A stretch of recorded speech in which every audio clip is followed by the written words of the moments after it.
Bienvenidos a un nuevo estudio sobre el libro de Daniel. Hoy, el Kipur Universal, un comentario sobre Daniel capítulo 8.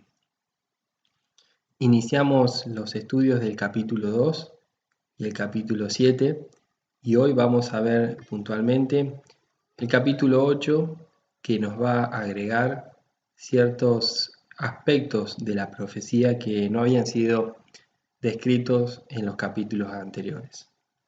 Primeramente, comenzamos con el contexto del capítulo. Daniel recibe esta visión aproximadamente en el año 551, durante el reinado de Belsasar en Babilonia, 2 años luego de la visión de las 4 bestias del capítulo 7. A diferencia del capítulo anterior, escrito en arameo, esta profecía fue escrita en hebreo. Los dos animales descritos son muy familiares para la mentalidad hebrea de Daniel, porque son figuras que componen la fiesta de Yom Kippur. Esta es la batalla por la expiación a nivel cósmico. La visión tiene dos partes, lo que Daniel ve y luego lo que Daniel escucha.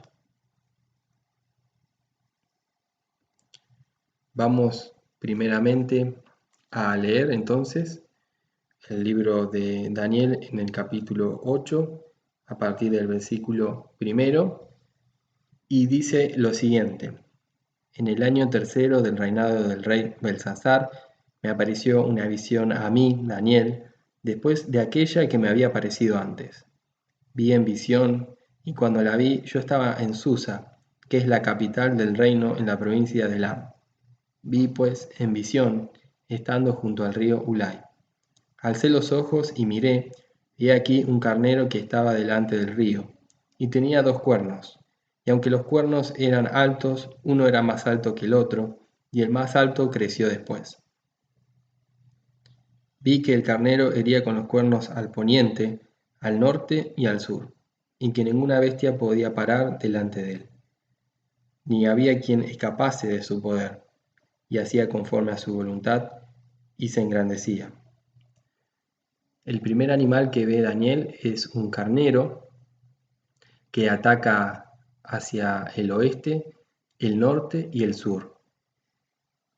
Ya que el origen de este animal es del este, el punto cardenal no es descrito y es omitido. También vemos que hay un cuerno que es más alto que el otro, y esto nos recuerda al oso del capítulo 7, lo que nos indica que se trata del reino de los medos y los persas, como veremos después de parte de Gabriel, que le es explicado a Daniel.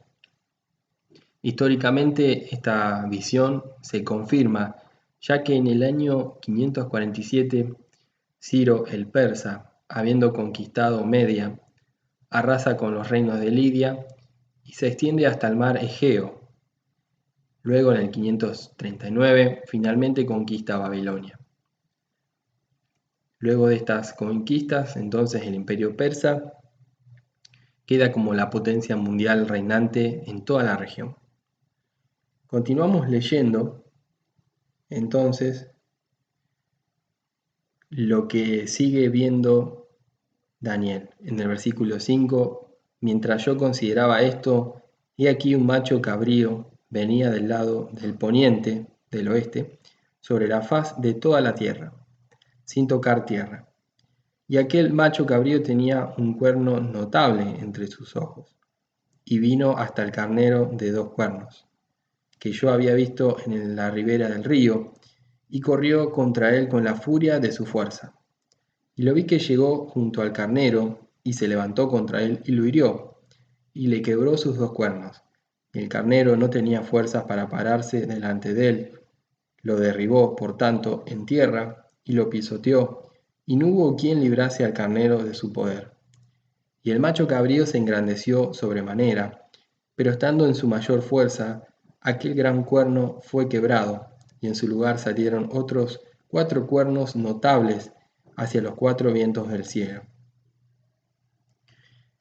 Y de uno de ellos salió un cuerno pequeño que creció mucho al sur y al oriente y hacia la tierra gloriosa.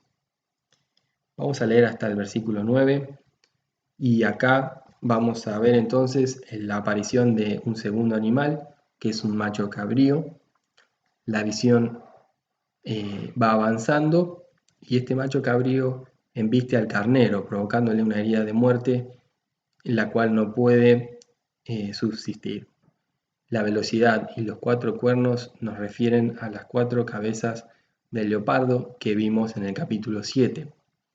El macho cabrío representa a los griegos, provenientes del oeste. La historia obviamente confirma esta visión, ya que en el año 490 los griegos vencieron a los persas en la batalla de Maratón. Luego, unos años después, los ejércitos de Alejandro Magno se levantan en una expedición militar contra Darío y lo vencen en el 331 para luego conquistar finalmente Babilonia y Susa, quedando así en el imperio griego como el dominio más importante de toda la región.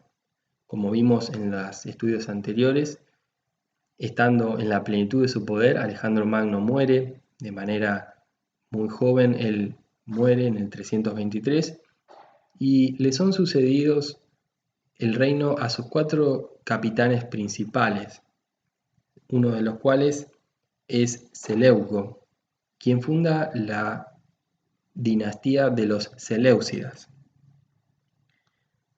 Vamos a analizar entonces que de estos 4 cuernos surge un pequeño cuerno, como dice el versículo 9 que leímos recién. Y dice lo siguiente acerca de este pequeño cuerno. Dice, y se engrandeció hasta el ejército del cielo, y parte del cielo y de las estrellas echó por tierra y las pisoteó.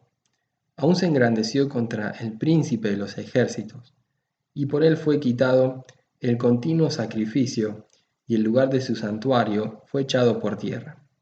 Y a causa de la prevaricación le fue entregado el ejército junto con el continuo sacrificio, y echó por tierra la verdad, e hizo cuanto quiso y prosperó. Entonces oí un santo que hablaba, y otro de los santos preguntó a aquel que hablaba, ¿hasta cuándo durará la visión del continuo sacrificio y la prevaricación asoladora, entregando el santuario y el ejército para ser pisoteados? Y él dijo, hasta 2300 tardes y mañanas, luego el santuario será purificado. Bien, acá vemos entonces la aparición de un cuerno pequeño que nos recuerda en apariencia y en actividad al cuerno pequeño del capítulo 7 que vimos en el estudio anterior. La personalidad del cuerno es arrogancia e inteligencia. Este poder busca, como leímos recién, usurpar el trono de Yahweh. Asume prerrogativas del príncipe de los ejércitos, denominación que identifica al sumo sacerdote del templo de Jerusalén. Y también dice que quita el continuo sacrificio, el denominado Aish Tamid en hebreo, que es el fuego perpetuo que nunca debía apagarse en el altar. Esto lo vemos en Éxodo capítulo 29 versículos 42 al 46. Este sacerdote que es usurpador, ¿no? Pone la abominación desoladora, como vimos en el versículo 11. También dice en el versículo 12 que desprecia la Torá, ya que echa la verdad por tierra, y que persigue al pueblo de Yahweh. Esto lo vemos en los versículos 24.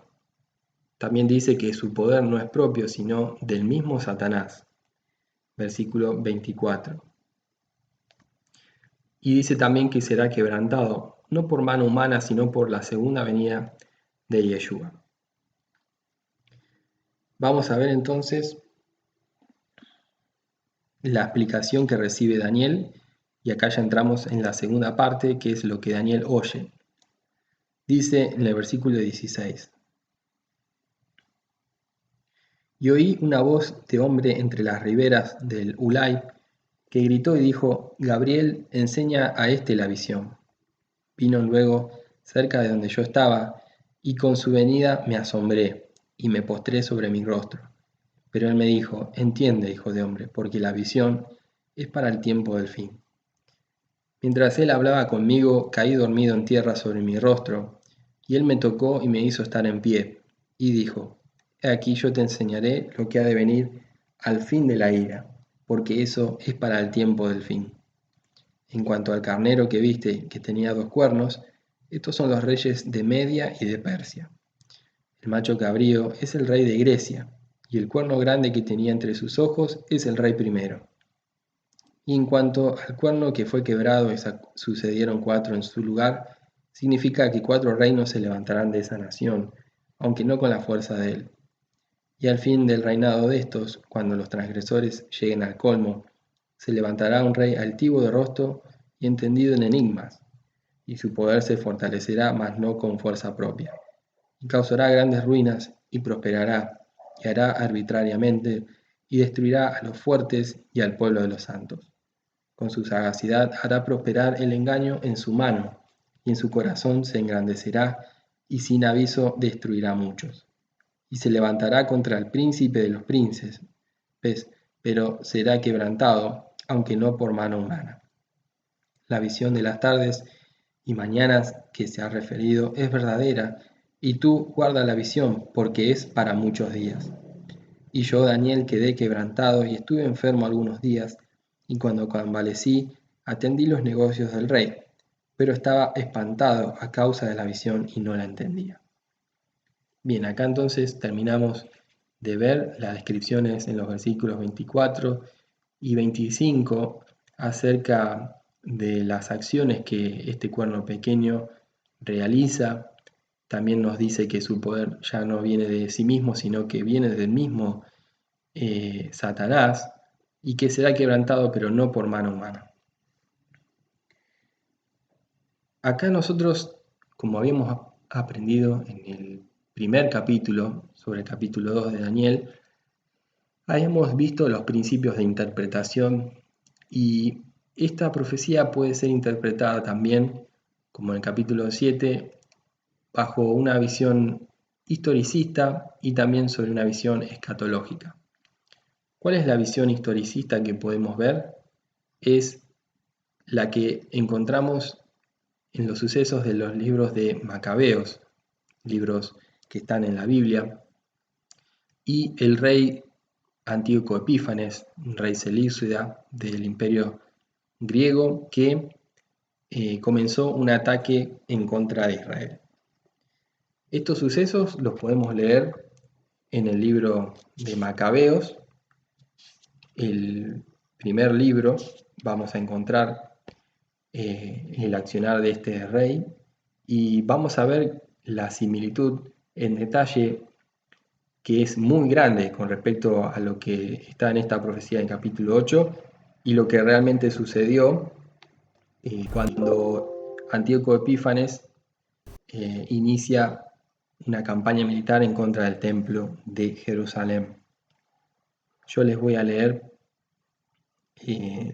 Macabeos, el primer libro, en el capítulo 1, versículos 10 hasta el 24.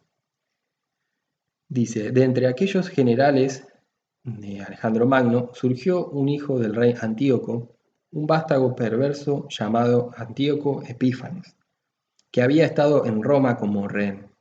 Empezó a reinar en el año 137 del imperio griego. Por el mismo tiempo apareció un grupo de israelitas apóstatas que convencieron a muchos diciendo: hagamos una alianza con las naciones de nuestro entorno, porque desde que nos apartamos de ellas nos han sobrevenido muchas calamidades. La propuesta fue bien acogida, de modo que algunos del pueblo se animaron a dirigirse al rey, que los autorizó a observar las costumbres paganas. Siguiendo tales costumbres, construyeron un gimnasio en Jerusalén y trataron de ocultar su circuncisión, renegando de la Santa Alianza. Así se unieron a los paganos vendiéndose a ellos para cometer toda clase de maldades. Cuando Antíoco Epífanes se sintió seguro en su reino, decidió apoderarse también de Egipto y gobernar sobre ambos países. Entró, pues, en Egipto con un poderoso ejército de carros, elefantes, caballería y una gran flota, atacando a Ptolomeo, el rey de Egipto, que se retiró ante él y huyó dejando muchos muertos. Antíoco tomó las ciudades egipcias fortificadas y saqueó el país. Después de haber conquistado Egipto, en el año 143, Antíoco se puso en marcha contra Israel y subió hasta Jerusalén con un poderoso ejército. Rebosante de arrogancia, entró en el templo y se apoderó del altar de oro, del candelabro con todos sus accesorios, de la mesa donde se ponían los panes de la ofrenda, de las copas, de los incenciarios de oro, de la cortina y de las coronas. Además, arrancó todos los adornos de oro que decoraban la fachada del templo. Se llevó también la plata y el oro, los objetos de valor y los tesoros escondidos que logró encontrar. Todo se lo llevó a su país después de haber matado a muchos y de hablar con la mayor insolencia. Bien, acá entonces vemos que en el libro de Macabeos, capítulo 1, leemos un proceso de helenización de parte de algunos judíos en Jerusalén, apostatando de la fe verdadera. Construyeron un gimnasio y adoptaron las costumbres griegas, olvidando el cumplimiento de la Torá. También vimos que luego de la victoria sobre Egipto, Antíoco ataca a Israel, llegando a la capital, Jerusalén, entró al templo robando todos los utensilios del mismo. Luego publicó un decreto en que todo su reino formara un solo pueblo, incluso Israel adoptó esta religión del reino. Construyó un altar pagano sobre el altar del templo, que es la primera abominación desoladora de la historia. Quemaron los rollos de la Torá, se prohibieron la circuncisión y mataban a todo aquel que no cumpliera con este decreto. Es así como se inicia la resistencia de los macabeos por parte de Judas Macabeo y sus hermanos. Esto lo podemos seguir leyendo en el libro de Macabeos. Se los recomiendo que lo puedan leer tanto el primer libro como el segundo. En algunas versiones de la Biblia no están estos textos, no han sido incluidos en el canon. Yo lo estoy leyendo de la versión hispanoamericana, que es una versión católica. También la versión de Jerusalén incluye estos dos libros. También les recomiendo la lectura de un libro del historiador judío Flavio Josefo, llamado La Guerra de los Judíos, tomo 1, se describen todos estos mismos acontecimientos, y este libro tiene varios tomos. Es muy interesante porque nos dan datos históricos del contexto, no solamente de la resistencia de los macabeos, sino también en los tiempos de Yeshua y en ese contexto histórico. Bueno, acá entonces vemos, como leíamos en los versículos del capítulo 8, que se puede entrever un conflicto cósmico entre las fuerzas del mal y el trono de Yahweh. Obviamente, el origen de estas rebeliones viene del mismo Satanás. La rebelión cósmica de Satanás es descrita en Isaías 14, versículos 12 al 19, y Ezequiel capítulo 28, versículos 11 al 19. Aquí vemos el origen de la rebelión cósmica contra el trono de Yahweh. Es aquí donde vemos el origen del conflicto universal. La rebelión de Lucifer arrastró la tercera parte de las huestes celestiales, por lo que el continuo sacrificio se vio interrumpido. Es así que Yahweh crea la era temporal temprana, es decir, crea la temporalidad, para procesar dicha rebelión y sus responsables fuera de la dimensión eterna. La era temporal temprana culmina cuando, en medio del desorden y el vacío que vemos en el libro de Génesis, Yahweh comienza la creación, estableciendo un orden en 7 etapas. Teniendo en cuenta este trasfondo espiritual, podemos entender entonces más cabalmente el conflicto que soluciona el Kipur universal. Vamos a leer un poco las características que Satanás realizó para rebelarse en contra del trono del Señor. Y veamos cómo es el origen que hay detrás de este poder del cuerno pequeño que busca usurpar a Yahweh. El versículo 12 de Isaías 14 dice: ¿Cómo caíste del cielo, oh lucero, hijo de la mañana? Cortado fuiste por tierra, tú que debilitabas a las naciones, tú que decías en tu corazón: subiré al cielo en lo alto, junto a las estrellas de Dios. Levantaré mi trono y en el monte del testimonio me sentaré, a los lados del norte. Sobre las alturas de las nubes subiré y seré semejante al Altísimo. Mas tú derribado eres hasta el Seol, a los lados del abismo. Se inclinarán hacia ti los que te vean, te contemplarán diciendo: ¿Es este aquel varón que hacía temblar la tierra, que trastornaba los reinos, que puso el mundo como un desierto, que asoló sus ciudades, que a sus presos nunca abrió la cárcel? Todos los reyes de las naciones, todos ellos yacen con honra, cada uno en su morada, pero tú eres echado de tu sepulcro como vástago abominable, como vestido de muertos pasarás a espada, que descendieron al fondo de la sepultura como cuerpo muerto hollado. Bien, entonces acá vemos que la intención de Satanás fue reemplazar el poder de Yahweh y usurparlo tomando el trono.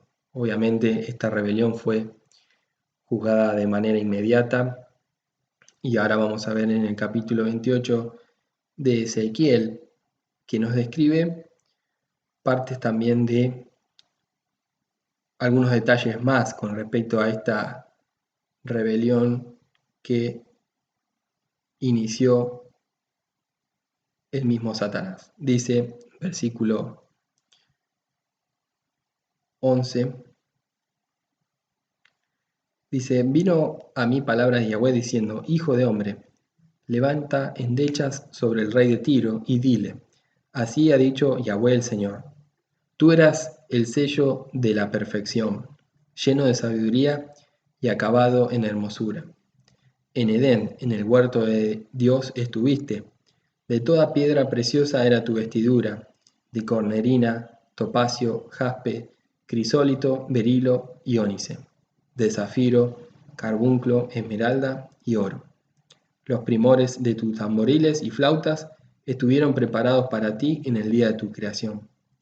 Tú, querubín grande, protector, yo te puse en el santo monte de Dios. Allí estuviste, en medio de las piedras de fuego paseabas. Perfecto eras en todos tus caminos desde el día que fuiste creado, hasta que se halló en ti maldad. A causa de la multitud de tus contrataciones fuiste lleno de iniquidad y pecaste, por lo que yo te eché del monte de Dios y te arrojé de entre las piedras del fuego, oh querubín protector.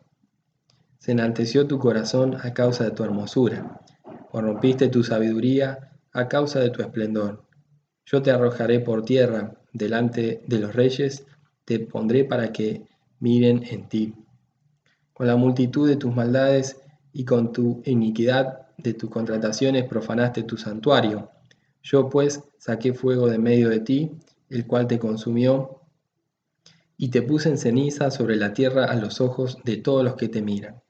Todos los que te conocieron de entre los pueblos se maravillarán sobre ti. Espanto serás y para siempre dejarás de ser. Bien, acá vemos algunos detalles más acerca de, el origen de la creación de este ser llamado Lucero, hijo de la mañana, que es el mismo Lucifer, y de cómo su corazón se corrompió. Dice que Satanás era perfecto, ¿no? Y de mucha hermosura, un ser creado como un protector del altar del del trono de Yahweh, pero dice que a causa de sus contrataciones, él se llenó de orgullo y se rebeló. Acá vemos la descripción de las piedras preciosas que nos recuerdan al pectoral del sumo sacerdote en el templo de Jerusalén. Y también dice que él tenía acceso a las piedras de fuego y que él se paseaba entre ellas. Cumplía entonces Satanás un rol sacerdotal sobre la creación. Por lo tanto, este ser que se rebeló contra el trono del Señor generó una rebelión que, como vimos, arrastró a la tercera parte de todos los ángeles, con lo cual el continuo sacrificio, la adoración constante que hay en el trono se vio interrumpida y Yahweh tuvo que tomar la decisión de crear una temporalidad para que en esta temporalidad sean procesados todos los responsables de la rebelión. Y entonces acá vemos un poco el trasfondo espiritual desde la eternidad que hay detrás de este conflicto que se le es mostrado a Daniel. El conflicto es que las fuerzas del mal deben ser juzgadas y que debe haber una purificación y una restauración de la perfección de la celestialidad. Y para esto era necesario un sacrificio, un Kippur universal. Sigamos avanzando entonces y vamos a ver cuál es la relación que hay con esta fiesta de Yom Kippur que está descrita en Levítico capítulo 16 y de cómo a través de esta fiesta Yeshua, el sumo sacerdote según el orden de Melquisedec, va a restaurar todas las cosas como sacerdote ofreciendo su propia sangre en expiación.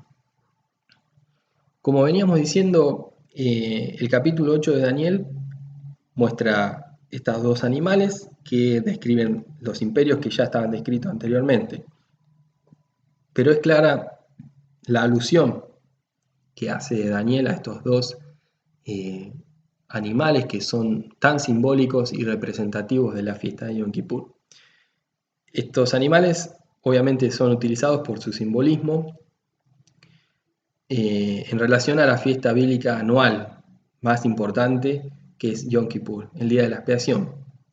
Esta fiesta tenía lugar en el día de Tishrei, el séptimo mes del calendario hebreo, y es el día en que el sumo sacerdote conduce una ceremonia especial para purificar el templo y al pueblo. La parte central de este ritual es cuando el sumo sacerdote presenta un becerro y 2 cabras como ofrenda especial. Primero sacrifica al becerro para purificar el templo de cualquier impureza. Luego se echan suertes para escoger a una de las cabras y sacrificarla para purificar el templo de cualquier impureza provocada por cualquier pecado del pueblo de Israel en general. Finalmente se libera a la segunda cabra en el desierto y ésta no se sacrifica para purificar al pueblo. Sobre esta cabra cae la suerte por Azazel y es enviada al desierto. Antes de enviar a la cabra, el sumo sacerdote impone las manos sobre la cabeza de este animal y confiesa todas las transgresiones y las iniquidades de los israelitas, cualquiera que fueran sus pecados, transfiriéndolos de esta forma a la cabeza del animal. Acá entonces vemos, como dice el libro de Levítico, que ahora se lo voy a leer, a través de esta fiesta, por un lado, se purificaba el templo y todo Israel. Obviamente el templo es símbolo de todo el universo.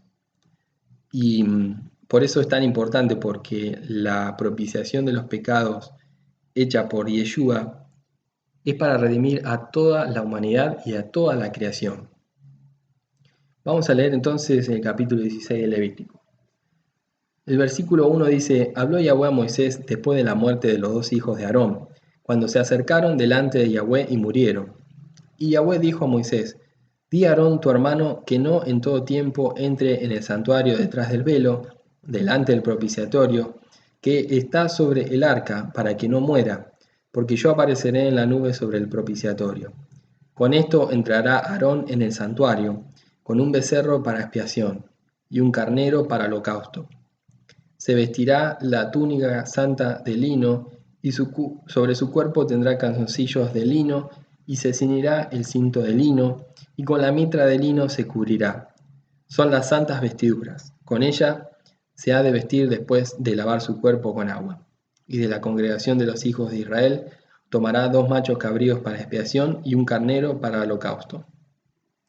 Y hará traer Aarón el becerro de la expiación que es suyo, y hará la reconciliación por sí y por su causa. Después tomará los 2 machos cabríos y los presentará delante de Yahweh a la puerta del tabernáculo de reunión. Y echará suertes Aarón sobre los 2 machos cabríos, una suerte por Yahweh y otra suerte por Azazel. Y hará traer Aarón el macho cabrío sobre el cual cayere la suerte por Yahweh, y lo ofrecerá en expiación.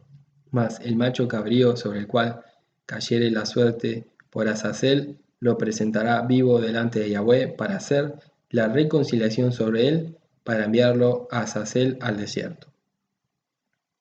Bien, entonces vemos, aquí leímos hasta el versículo 10 del libro de Levítico capítulo 16 y vemos entonces que Azazel representa a un tipo de Satanás y obviamente es enviado al desierto una vez transferidos todos los pecados, ya que el desierto es un simbolismo del destino final de Satanás y sus seguidores, que es el lago de fuego eterno. Entonces vemos que esta cabra que caía por suertes para Yahweh, se ofrecía la sangre sobre el arca del pacto, donde el sumo sacerdote entraba ofreciendo esa sangre. Esto lo vemos en Hebreos capítulo 13, donde el apóstol Pablo dice que esta cabra es Yeshua mismo, la cual ofreció su propia sangre para expiación de todo el pueblo de Israel. Y que también vemos que en el versículo 20 en adelante, vemos que esta cabra, que representa a Yeshua, luego de ser sacrificada, es quemada su cuerpo fuera del campamento. Esto lo vemos en Hebreos 13:11, que este mismo Yeshua fue el que fue sacrificado ofreciendo su sangre y que luego fue sacado fuera del campamento. Vamos a leer entonces cómo sigue este proceso de la fiesta del Levítico. En el versículo 20 dice: cuando hubiere acabado de expiar el santuario y el tabernáculo de reunión y el altar, hará traer el macho cabrío vivo, es decir, Azazel, y pondrá Aarón sus 2 manos sobre la cabeza del macho cabrío vivo y confesará sobre él todas las iniquidades de los hijos de Israel, todas sus rebeliones y todos sus pecados, poniéndolos así sobre la cabeza del macho cabrío. Y lo enviará al desierto por mano de un hombre destinado para esto. Y aquel macho cabrío llevará sobre sí todas las iniquidades de ellos a tierra inhabitada y dejará ir al macho cabrío por el desierto. Con respecto a la otra cabra, el macho cabrío, que había sido por suertes de Yahweh, sacarán fuera del campamento el becerro y el macho cabrío inmolados por el pecado, cuya sangre fue llevada al santuario para hacer la expiación, y quemarán en el fuego su piel, su carne y su estiércol. Bueno, esto es lo que recién hablamos que el apóstol Pablo va a mencionar en el capítulo 13 de Hebreos. Bueno, aquí hemos entonces descrito la relevancia y la importancia y el significado que tiene la fiesta de Yom Kippur para entender el contexto del conflicto universal descrito en el capítulo 8 de Daniel. Con respecto a la visión de las 2300 tardes y mañanas, nosotros vemos que a Daniel le fue explicado por Gabriel que esta visión era verdadera y que tenía una importancia muy relevante para el tiempo del fin. El versículo 14 puntualmente del capítulo 8 es muy importante, ya que nos habla del lapso de tiempo en el cual el santuario será purificado. Daniel no logra entender este lapso de tiempo, ya que no posee una referencia temporal e histórica por donde iniciar la cuenta. En el próximo capítulo, el capítulo 9, veremos más detalles referidos a esto, con lo que Daniel va a llamar la visión de las 70 semanas de Daniel. Es por eso que te animamos a que no te pierdas el próximo estudio sobre las 70 semanas de Daniel, que lo haremos en estos próximos días. Les invitamos a ponerle me gusta a el video, a suscribirse al canal y a compartir este material en sus redes sociales. Muchas gracias, espero que haya sido de mucha bendición y les mando un abrazo. Yeshua les bendiga mucho.